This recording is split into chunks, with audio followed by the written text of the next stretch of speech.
I remember that moment like it just happened yesterday. I was standing by the office coffee machine, pouring a splash of oat milk into my morning brew. That's when Stephen, the new CEO and son of the company's founder, walked into the break room. He didn't say hello, didn't even look me in the eye.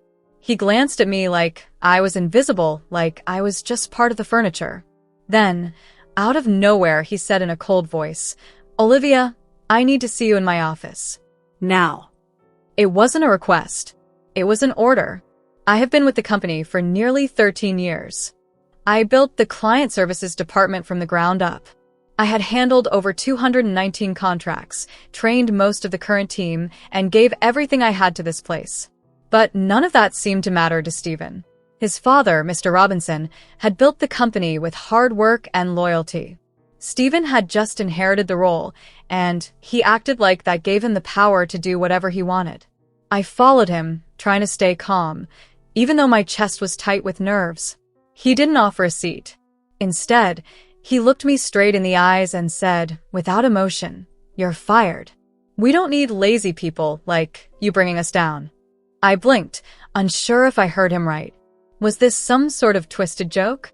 But he just kept flipping through papers like he was picking lunch from a menu. "You can pack your things and leave. Effective immediately." I stood there in shock. My heart was pounding. I wanted to scream, to argue, to demand answers, but instead, I gave him a polite, quiet smile. "Understood," I said. "Have a nice day, Stephen." I walked out of his office with my head held high, but inside, I was shaking.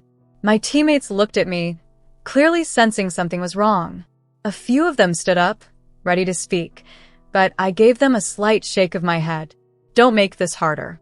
I packed my desk in silence. On the drive home, memories overwhelmed me. 11 years ago, I had given more time to this job than to my own family, late nights, missed holidays, and work calls through tears after my divorce. I gave them everything. And just like that, I was thrown away. No warning, no explanation, just gone. But I wasn't angry. Not yet. I was confused. One question kept running through my head all night. Why?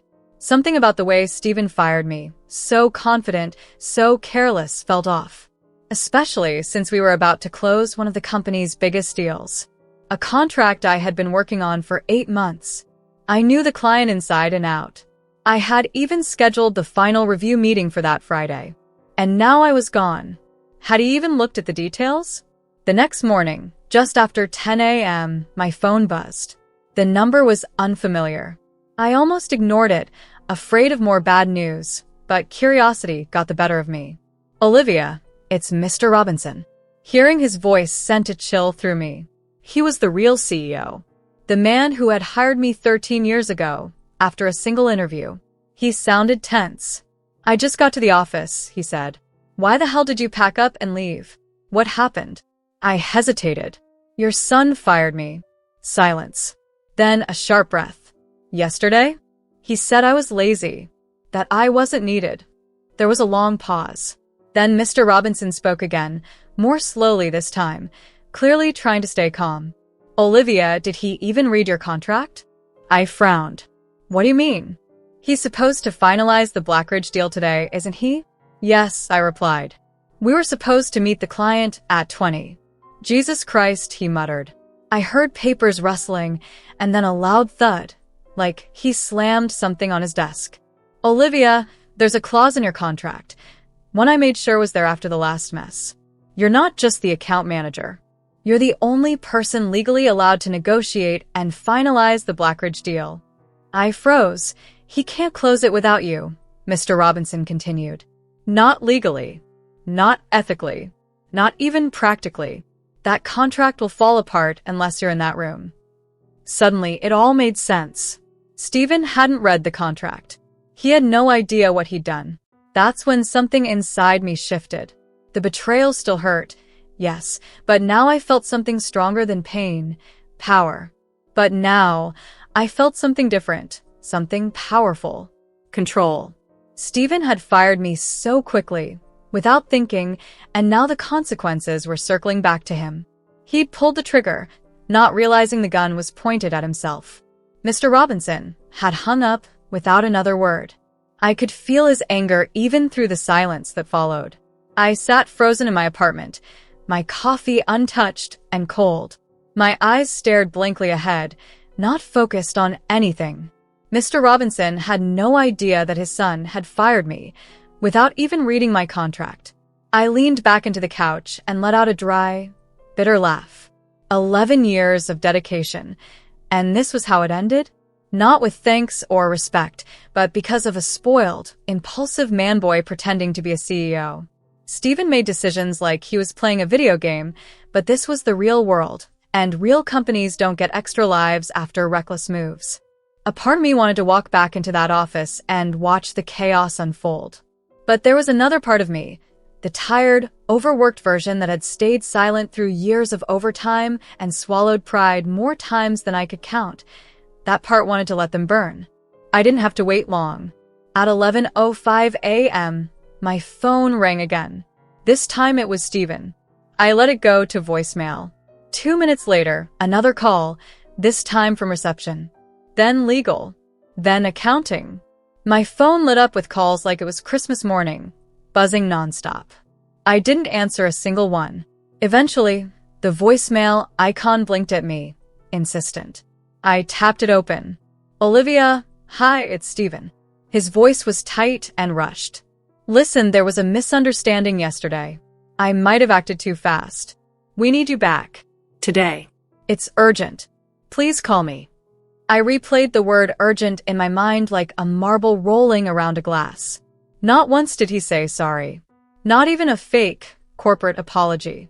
It was panic, thinly disguised as politeness. I took a slow sip of my cold coffee, still sitting on the couch, still unmoved. Then, at 11:28, another message came through, this time from a number I hadn't seen in years. Kathleen, a former teammate. We had been close before she moved to the marketing department. I answered. Olivia, she whispered. You will not believe what's going on. Try me. Stephen just got destroyed by his dad. In front of everyone. The meeting room was full. Mr. Robinson stormed in and slammed the Blackridge contract on the table. I raised an eyebrow. He brought the contract? Oh, yeah. And he asked one question. Did you read this before firing Olivia? Kathleen paused as if remembering the moment. Stephen tried to bluff. Said something about moving in a new direction and reevaluating roles, but Mr. Robinson wasn't buying it. He flipped to the clause you always talked about. The one that says you're the only authorized negotiator on the Blackridge deal. I felt a quiet satisfaction settle in my chest. That clause was there for a reason, she said. We all knew it. Everyone except Stephen. There was silence, just for a beat, then she added, Olivia, he looked ghost pale. Like it hit him all at once. He's the reason Blackridge is about to walk away. I exhaled slowly.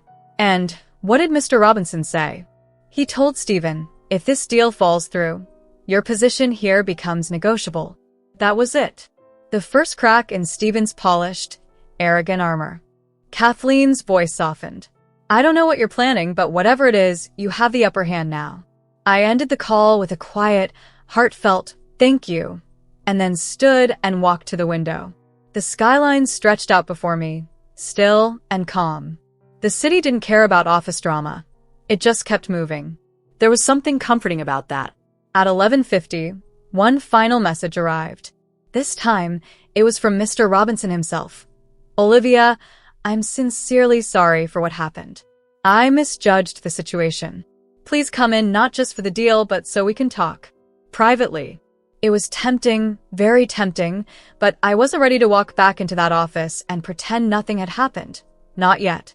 Stephen's mistake wasn't just about ignoring a contract. It was about disrespect, about trust, about the years I had poured into that company. You can't erase over a decade of dedication with a panicked voicemail and an offer to return to a chair at the negotiation table. Still, something stirred inside me. I wasn't petty, but I wasn't weak either. I didn't want revenge. I wanted something more meaningful. Accountability. I picked up my phone and typed a message, not a call. I'll consider returning to finalize the Blackridge deal, but only under specific conditions. I'd like to speak with Mr. Robinson directly first. Then I hit send. I got up, changed out of my pajamas, and prepared myself. By the time I arrived at the office, it was just past noon. I didn't use the employee entrance this time. I walked through the front lobby like a guest. It was intentional. Everyone knew I had been fired the day before. This wasn't just a return. It was a message. The receptionist's eyes widened as soon as she saw me. She stood quickly. "Ms. Wright, Olivia. Mr. Robinson is expecting you. Right this way." As I followed her down the hallway, I noticed everything had shifted. People glanced up from their desks. Conversations stopped mid-sentence. The air felt heavier, like the whole building was holding its breath. Mr. Robinson stood waiting by his office door. He wasn't smiling. "Olivia," he said with a nod. "Thank you for coming in." I nodded in return but didn't offer a handshake. He stepped aside and let me walk in. The room was silent as I sat across from his large wooden desk. He closed the door, leaned against it, and let out a slow, deep sigh. "I made a mistake," he said. "A big one. I gave my son too much power, too fast. I wanted him to prove himself, but I didn't expect him to burn bridges before learning how to build them." I didn't speak. I just listened. He sat down across from me. His voice was quieter now. "What Stephen did was unprofessional, disrespectful, and, frankly, it put a deal at risk that we've spent over 8 months building." I nodded. "Yes, it did. I reviewed your contract again this morning. Every word. You were given full authority over the Blackridge account. Legally, the client won't negotiate with anyone else from our company." "That clause was added after the Steel Ridge fallout," I said softly. "I remember," he replied. "You managed the entire fallout flawlessly." He looked me in the eye. "You didn't deserve what happened yesterday. I want to offer you your position back, with full control to complete the deal. Whatever terms you need, we'll honor them." There was regret in his voice. Real regret. But I wasn't there just for a contract. This was about integrity, about standing up for myself, and for others who might come after me. "I'll come back," I said calmly. "But everything needs to be in writing. A revised contract. Clear authority over Blackridge. And absolutely no interference from Stephen." He nodded right away. "Done. And one more thing," I added, my voice firm. "This can't happen again. Not to me. Not to anyone." He paused, then gave me a slow, thoughtful nod. "You have my word." I stood. When I stepped out of the office, I saw Stephen down the hallway. He was standing stiffly, arms crossed, pretending to be deep in conversation with a junior executive. But the second I appeared, his eyes locked onto mine. I didn't flinch. I didn't look away. I walked past him with steady steps, and in that brief moment, I swear I saw it. That flicker in his eyes. The moment he realized he was no longer in control. By 2:10 p.m., the boardroom was ready. The Blackridge team had just arrived, and we had about 20 minutes before the meeting officially started. I took a moment to go over the documents one last time, double-checking every detail we had previously agreed on. Their CEO, Mr. Jerry, was known for being sharp and direct.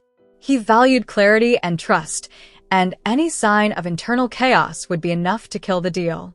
As I placed the printed Arabic translation of the final terms on the table, I saw Stephen through the glass wall, pacing like a caged animal. Mr. Robinson stepped out of the boardroom to meet him before he could step inside. Their voices were muffled behind the glass wall, but it was obvious the conversation was heating up.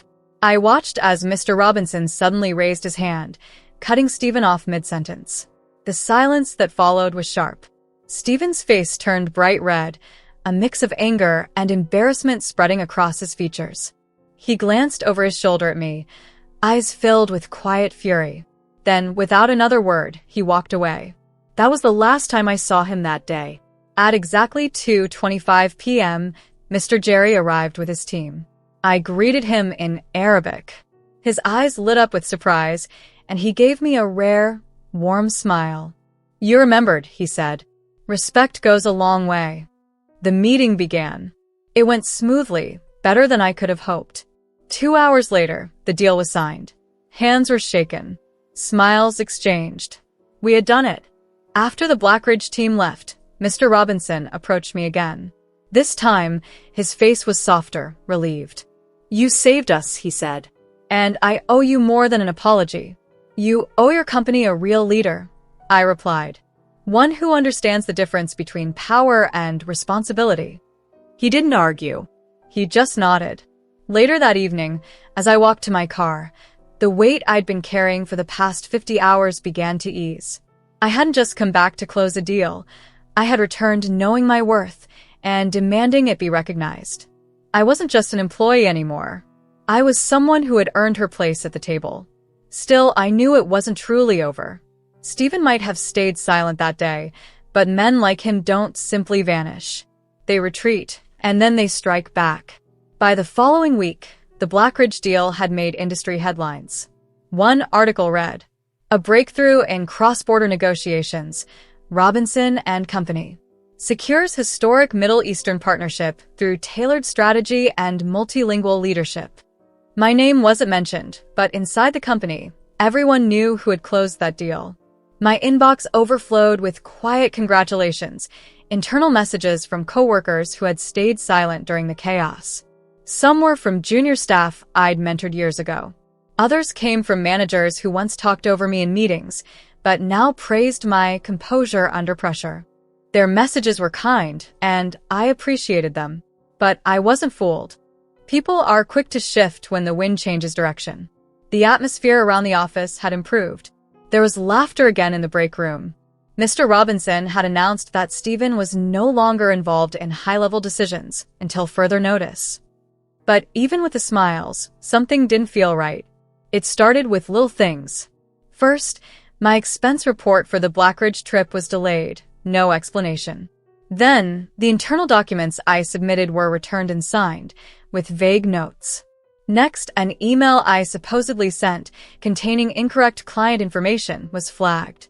It had been forwarded to an overseas partner. Luckily, the client was someone I had a solid relationship. He contacted me directly to confirm the details. Still, the damage had already been done. Doubt had been planted. I reported the incident to our internal systems team. After reviewing it, they told me the email hadn't come from outside the company. It originated from inside. That's when I knew. Stephen was behind it. He wasn't trying to fire me anymore. That had failed. Now he was taking another route, slow sabotage, making me look careless, unreliable, hoping the pressure would wear me down until I either quit or someone else decided I wasn't worth the trouble. It was a textbook case of corporate backstabbing, and I'd seen it before. At my first job, straight out of university, I worked under a director who played the same dirty game. He never said anything outright. He just quietly cut off your resources, removed you from projects, and let rumors spread until you were forced out. But this time was different. I wasn't 25 anymore. I wasn't scared or naive. And I wasn't going to disappear. I documented everything. Every delay, every error I didn't make, every conversation that felt off. I started keeping a private notebook, logging times, dates, and details. I learned the hard way that in environments like this, paper trails are more powerful than emotions. Then, one afternoon, I overheard something that confirmed every suspicion I had. I was walking past the conference room when I heard Stephen's voice, too loud for what should have been a private conversation. "She's unstable," he said. "Since she came back, she's been erratic, aggressive. I don't think she's fit to manage high-pressure clients." I stopped mid-step. "I'm just saying," he continued, "maybe it's time to start thinking about succession planning for client services. She's overextended." Another voice chimed in, someone I didn't recognize, probably one of the newer executives. "Maybe," they said, "but the Blackridge deal?" She pulled that off under serious pressure. Stephen scoffed. "She got lucky. We can't run a company on luck." I stood frozen, the hallway suddenly colder. I wasn't scared. What I felt was colder than fear. He was doing it again. Not directly. Not openly. Just like before, he was quietly poisoning the well, planting doubt, and hoping it would grow in silence. That evening, I stayed late. The office was nearly empty, lights dim, shadows long. I sat alone in the glass-walled meeting room, staring out at the city lights. How many more battles would I have to fight just to keep doing the job I'd earned? Then a quiet voice broke the silence. Still here? I looked up. It was Mr. Robinson. I could ask you the same, I replied. He stepped into the room and set a folder on the table. Your revised contract, he said. Everything we agreed on. I opened it and flipped through the pages. The language was clear. Solid. I nodded. I've also launched an internal audit, he added. Too many things have been misfiled or mishandled lately. I looked up sharply. He met my eyes. I'm not blind, Olivia. I know Stephen isn't finished. Then why haven't you stopped him? I asked. There was a pause. When he spoke again, his voice was tired, not like a CEO, but like a father carrying a burden too long. Because I needed to see how far he'd go. You're protecting the company, I said. He shook his head. I'm trying to protect both of you. But maybe it's too late for one of you. I closed the folder slowly. I don't need protection. I need you to decide what kind of legacy you want to leave behind. He didn't reply. He just gave me a long, thoughtful look, then turned and walked out of the room, and in that silence, I knew something bigger was coming. The office felt colder the next week, not from the weather but from the energy shift. People whispered when I walked past. Some smiled nervously. Others avoided eye contact altogether. The internal audit had started, and everyone knew it. The mood had changed. I hadn't asked Mr. Robinson to open an investigation, but I was quietly relieved that he had. The truth needed to come out, not just for me, but for everyone who had been walking on eggshells since Stephen took control. Still, I understood how these things usually go in corporate spaces. The truth doesn't always lead to justice. Sometimes it leads to quiet resignations and golden parachutes. Sometimes it gets buried under politics and red tape until the damage becomes permanent. That Thursday, I was called into the audit team's temporary office, an old storage room transformed into a nerve center. Files were piled high. Monitors flickered with spreadsheets, emails, and timelines. The whiteboard on the wall looked like something out of a detective show. Alexander, the head of internal audit, greeted me at the door. Olivia, thanks for coming. We just have a few questions about some recent irregularities. I nodded and took a seat. He brought up a file on the screen. This email, for example, it looked like it came from your account. But we've confirmed it was sent from a shared workstation near the break room. Your login credentials were manually entered. So, someone used my credentials? I asked. He shook his head. Not quite. Someone copied them. This wasn't a phishing attempt. It came from inside. I folded my arms. I reported this the day it happened. He gave a short, tight smile. Yes. And we're glad you did. Because we found others like it. Emails rewritten, spreadsheets altered, approvals removed. All are tied to shared machines. All traced back to your account. A weight settled in my chest. This is coordinated, I said. Alexander nodded. Yes, and we've narrowed the list of people who had access. He paused before continuing. We've also seen unusual activity linked to Stephen's executive assistant's login. I sat completely still. We're not making accusations yet, he said carefully. But the pattern is clear. Someone has been trying to sabotage you, and possibly others as well. I clenched my jaw. So, what happens now? I asked. That's where it gets tricky, Alexander said. Mr. Robinson wants us to present everything to him directly. No filters, just the truth. I nodded. Then I'll be there. You're not required, Alexander replied. I'll still be there, I said. If this is all coming out, I want to face it head on. He didn't argue. That night, I barely slept. I kept thinking about the people who had quietly left over the past year. Smart, promising employees who suddenly moved on. I used to think it was normal. Now I wonder how many were pushed out by Stephen's games. The next morning, I arrived early. Mr. Robinson was already in the boardroom, staring out the window. Alexander and 2 auditors joined shortly after. Then Stephen showed up, late, smug, phone in hand, until he saw me. She's not on the committee, he said. Mr. Robinson didn't turn. She's here because I asked her to be. Stephen looked uneasy. This should be internal. Then you shouldn't have faked emails, I said firmly. He laughed it off. That's nonsense. Alexander stepped in. We traced multiple logins from your assistant's account. They all connect to changes in Olivia's work. It's clear. Stephen's face changed. You're making this personal. She's just upset. You didn't fire me, Stephen, I said. You sabotaged me and nearly ruined the biggest deal this company's had in years. Mr. Robinson finally faced him. I gave you chances, too many. All you did was damage the people who were building something real. Stephen tried to defend himself, but Mr. Robinson cut him off. It's worse than you think. You're suspended, effective immediately. Stephen looked stunned. He didn't argue. He just walked out. 3 weeks later, the effects were still felt. Stephen never returned. His smirk was now just gossip in the halls.